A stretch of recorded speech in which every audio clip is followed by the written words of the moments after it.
بەڕێزان خۆشەویستان ئەم کاتتان باش، هیوای ساغ و سەلامەتیتان بۆ خوازین.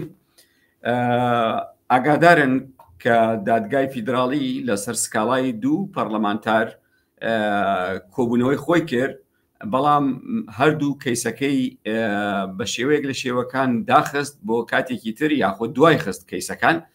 ئەو دوو پەرلەمانتارە بڕێتی بوون لە پەرلەمانتارێکی نەوەی نوێ و پەرلەمانتارێکی دەرچووی کۆمەڵی دادگەری.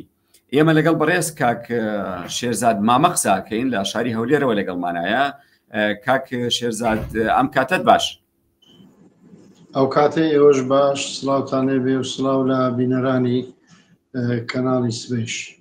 زۆر سپاس. کاک شێرزاد ئاگاداری ئەو بابەتەی جەنابەت؟ بەڵێ ئاگادارم. زۆر سپاس. کەیسەکان لەسەر چی بوو؟ سکاڵای ئەو پەرلەمانتارانە لەسەر چی بوو بێ زەحمەت؟ بەڵێ خۆی دیارە کێشەی موچەی موچەخۆرانی هەرێمی کوردستان بۆتە مۆتەکەی ئەو ڕۆی هەم دەسەڵاتی کوردی هەم دەسەڵاتی عێراق. بەڵێ خۆی دوو ڕەهەندی زۆر سەرەکیەیە بۆی بینەران بیبیستن. بەردەوام دەسەڵاتی مەرکەزی لە بەغدا سوننەبی و ئێستا کە شیعەیە و ئەگەر وەکو پێشبینی دەکراکە بە پێوەی بلۆکبەندی هێزی ئەمریکی ئیسرائیلی زیاتر بابرێن دەسەڵاتی خۆیان فراوانکەن و دەسەڵاتی ئێران کەمتر بیان بە زۆرێک لە زۆرەکان ئەو دەسەڵاتی ئێستا شیعە لە بەغدا بڕوخێ سوننە بێتەوە. ئێمە نمونەکی وای زیندومان هەیە لە سووریا لە ڕۆژئاوای کوردستان، دەسەڵاتەکە عەلەوی بوو و نزیک بوو لە ئێران، حساب لە بۆ کورد نەدەکرا و هەنە دەخوێندرەوە.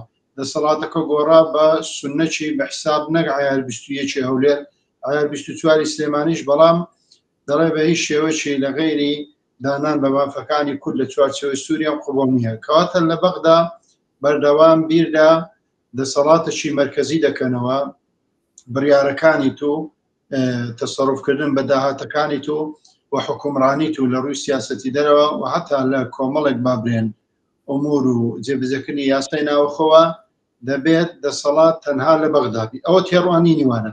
کورد یاخود نخبەی سیاسی کوردی ئەو بابرێن ڕاپەڕینە ملیۆنیەی ساڵی 1990 کە بڕیاری 680 ئەنجومەنی ئاسایش پێدەچوو کە لە هێری 36 نابێ فڕۆکە بفڕێتن، پێیان وایە هەرێمی کوردستان لەژێر چەترێکی پاراستنی نێودەوڵەتیدایە.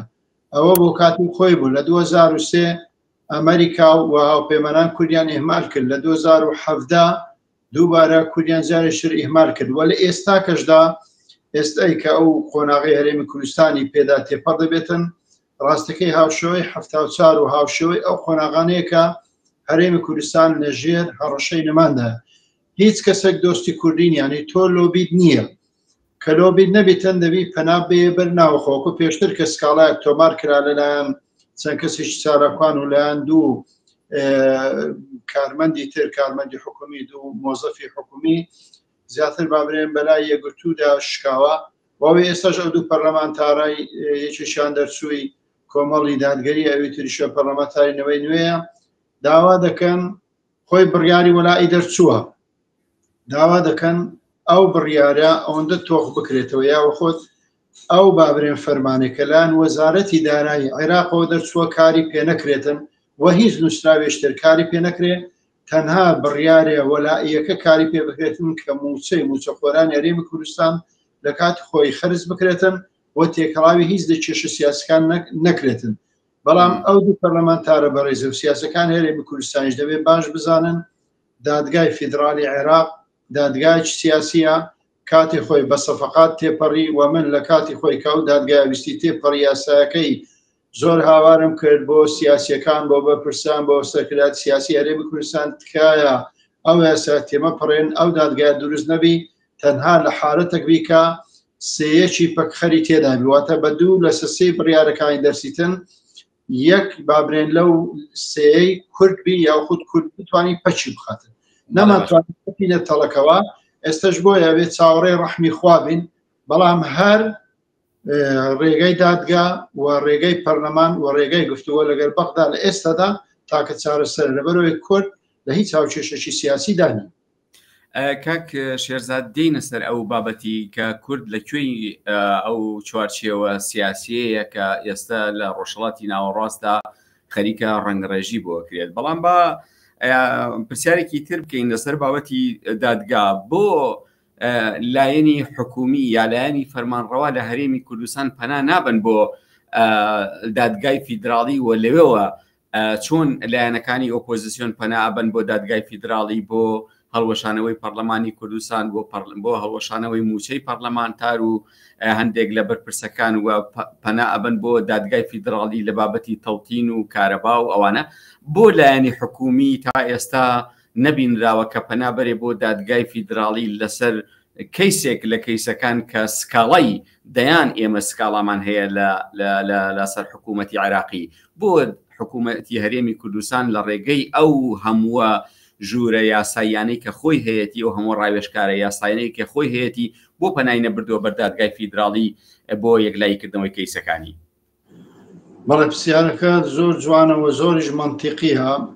خۆی خەڵک ڕێی هەیە، چاودێرانی سیاسی و بەشە شیرۆ ئۆپۆزیسیۆن پێیان دەگوترێت شرۆڤە و تەحلیلی سیاسیان هەیە، بەڵام نخبەی دەسەڵات استراتیژی موسسەکانی لەبەرچاوە. استراتیژی موسسەی دادگای فیدراڵی من لەو قسەی خۆشم بەرپرسم و بە زمانی عەرەبی شتم نووسیوە و لە وەلایانی پەیوەندیدارم نردووە. دەسەڵات لە هەرێمی کوردستان با بڵێن پارتی وێچێتی بە حکوومەت و بە هەموو کایەکانی تریانە بە هەردوو مەکتەبی سیاسی یەکێتی پارتی دەزانن ئەو دادگای سیاسیە. استراتیژیەکەشی بریتیە لە چوارچێوەی هاوپەیمانی ئیدارەی دەوڵەت ئیتاری تەنسیقی. لەوە زیاتر هیچ کارێکی تری نییە، تەنها لەوێ فەرمانی وردەچکە خۆی دادوەرەکانی دانایە و خۆی سەرۆکەکەی دانایە و خۆی پاڵپشتی کردی. ئەگەر خۆی سەپۆرتی نەکاتن کەس ناتوانێتە سەرۆکی ئەو دادگایەوە، ئەسڵەن خودی دادگایەکەش دروست نەدەبوو.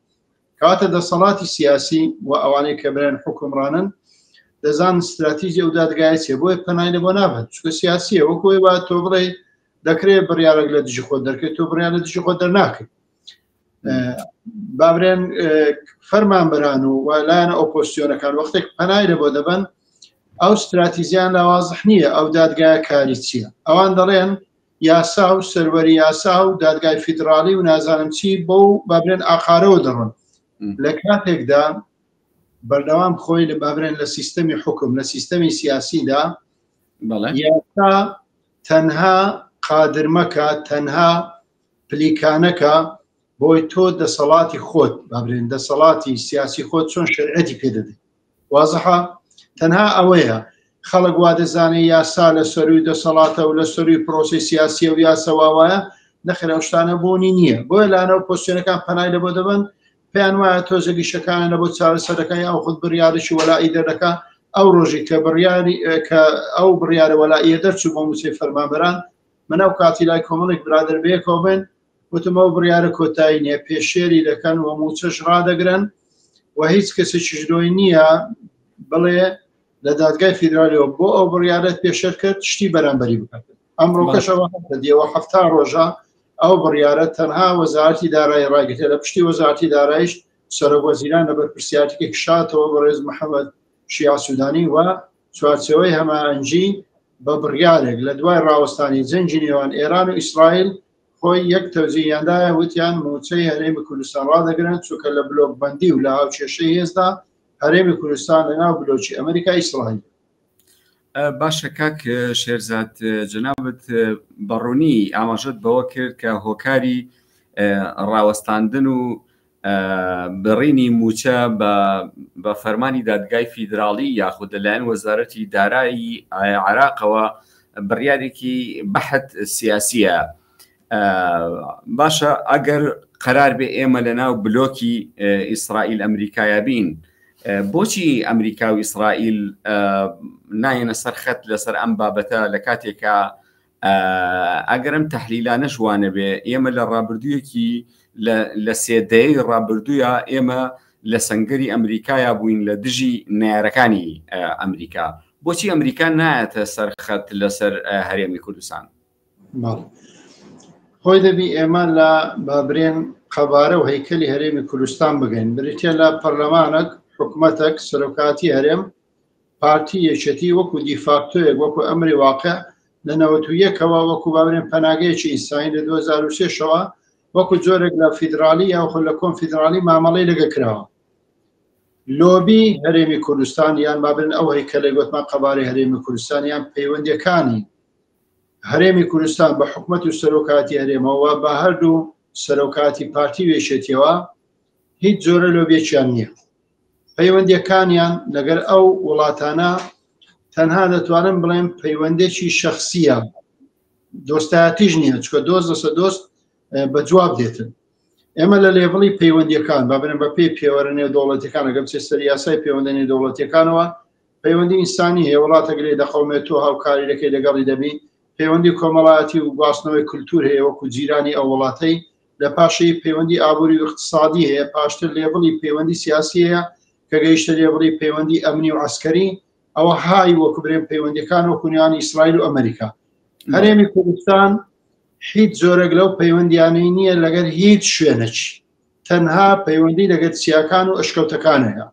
تاکە زامنی هەرێمی کوردستان بریتێ لە دەستوری عێراق کە لە ساڵی 2005ەوە دەچوو، و تاکە پاڵپشتی هەرێمی کوردستان بریتێ لە هێزی پێشبەرگەی کوردستان و خەڵکی کوردستان کە بەداخەوە هەردوو حیزبی دەسەڵاتدار خەڵکەکەیان لە خۆیان تۆراندووە، کەسێکیش دێ قسە دەکاتن ئامۆژگاریان دەکات، حقەتەکان دەخاتە ڕوو، پێی دەڵێت تۆ یارمەتی محکەمەی سەورە و جاشەکان دەدەیت، تۆ جاشی و لەگەڵ دژمنانی هەرێمی کوردستانی لە کاتێکدا خۆی ئەو حکوومەتەی دروست کردووە کە ناوی لێ ناوە جاش، ئەو حکوومەتەی دروست کردووە کە پێ دەرێت دژی کورد، و ئەو محکەمەیە خۆی دروستی کرد و دەنجی پێدا کە پێ دەرێت محکەمەی سەورە. بۆیە لە ئەو برێن خاڵی یەکەم خاڵشتە لە استراتیژی ئەمریکا و ئیسرائیل و ئەوروپای دانیە بە هیچ شێوەک پاڵپشتی هەرێمی کوردستان بکەن. چکاریان بە هەرێمی کوردستانە لە 91 لە بۆ شەڕی عێراق و کەندا و عێراق لەگەڵ بابرێن 31 دەوڵەتەکە، لە 2003 بۆ ڕوخانی ڕژێمی سەدام کە پێیان وا بدەبێت لە معادلەکە لای بدەنەوە وەکو داعشی داما، و دواتر بۆ شەڕی داعش پێویستیان بە کورد بوو لێرە و لە ڕۆژئاوای کوردستانیش لە سووریا. ئەمما لە استراتیژیەتی ئەمریکا، ئیسرائیل، ئەوروپا کورد بوونێکی نییە، لە ناو معادلەکەی نییە. بەڕێز کاک شێرزاد مامە لە شاری هەولێرەوە لەگەڵ ئێمە بووی وەکو شرۆڤەکاری سیاسی. سوپاس بۆ جەنابەت کە کاتی زیارینی خۆتت بە ئێمە بەخشی هەربژین. خۆشەویستان بەڕێزان، هاتینە کۆتایی گفتوگۆکەمان لەگەڵ بەڕێز کاک شێرزاد مامە، شرۆڤەکاری سیاسی کە گفتوگۆمان کرد لەسەر پەیوەندیەکانی نێوان هەرێمی کوردستان و بەغداد. هەربژین.